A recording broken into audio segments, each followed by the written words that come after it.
How's it going, everybody? This is BeatTheBush. Today I'm going to talk about the dynamics of valuing a product. Oftentimes when you go to the store, there's an MSRP price, there's also a sale price that it could have, and there's also a street price at which you may not see at the store. The final price you should also consider is how much this particular item is valued to you. Now check out this chart. You always have an MSRP value, which is the manufacturer's suggested retail value, which is generally really high up there. The street price is usually what the vendors normally sell it for, and you call it street because that's what you can normally get the product for. In some sales, the store might actually mark down the value of these items so that it's lower than street price, at which point people will buy the product if it's lower than what it's valued to them. Now, if you value this particular item really low, you're obviously not gonna buy it. However, if somehow this value became really high for you and it becomes a little bit higher than the sale value, then in your mind you feel like, oh yeah, this price that they're offering is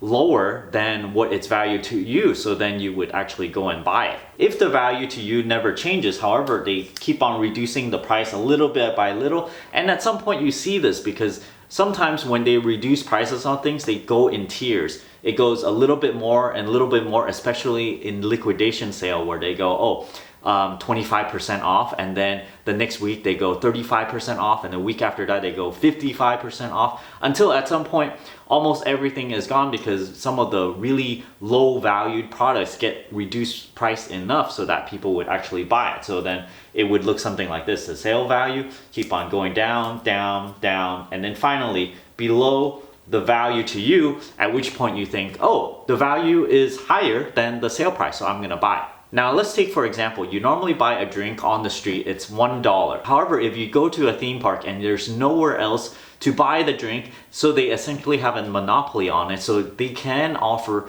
to sell you the drink for a lot higher, like $3, $4 even. So due to this artificial increase of value to you, you need the drink or else you get dehydrated, so it's something that you cannot avoid. The value to you gradually increases until at which point you really need that drink. And so the value to you, even if it's like $4, $6 even, you're willing to pay this amount because you absolutely need this water. Other times, let's say you buy a part that's only $1. However, you use this part to fix something that's $200. This $1 part might actually worth maybe $20 for you. However, you can still go outside and be able to buy this part for only $1. Therefore, when you bring this part home and then you fix something and you go, wow, I only paid $1 for it, then this part is really worth it to you. And so we're looking for these type of products where it's really high value for yourself, except on the market is really low value. Now let's take cotton candy at a fair for example. Before it goes into the machine, it's just basically sugar.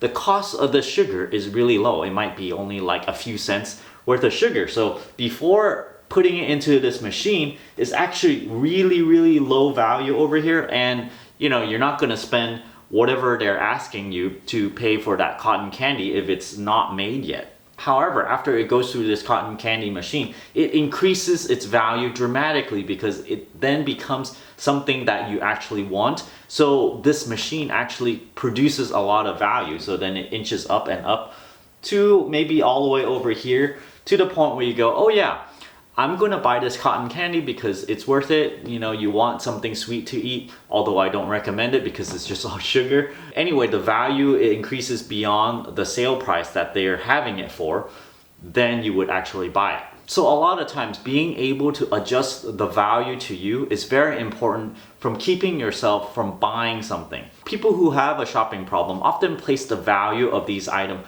a little way too high over here. So everything seems to be a really good deal. Even if it's like, oh, 10% off, 20% off, they're like, oh yeah, you know, I want this, let me get this and everything else. The secret to not buying as much, as well as increasing your net worth and building wealth, is to only buy things that are really high valued and yet they are really low price. So in a sense, whenever you look at a product, the value of it is not that high to you because it does not give you that good a utility.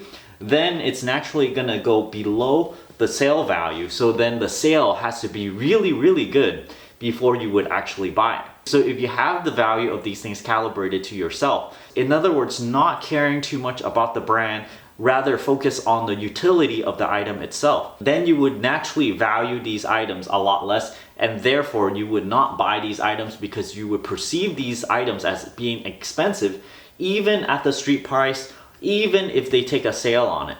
All of this really is just taking a page out of value investing, which is the preferred method of investing for Warren Buffett. You could think of buying products just like you're buying stock in a company. When you buy a product, think of it as one share of that particular item. You have to look at the value and utility of the item to yourself, not to other people. If you do it this way, then everything that you buy will be highly valuable to you. You're actually paying really little for all these products. I do realize that in order to cast aside not caring what people think about the products that you buy takes a lot of willpower in itself. It does take a bit of training, but with the training, you're able to get a lot more value per dollar that you're spending. I hope you enjoyed this way of thinking about buying products, because the way you perceive the product directly influences you on if you would actually have an urge to buy or not. Don't forget to give me a like on this video, comment down below. Let me know ways that you're able to reduce the value of an item to yourself. If you're interested in supporting my channel, don't forget to check out my Audible link down in the video description below,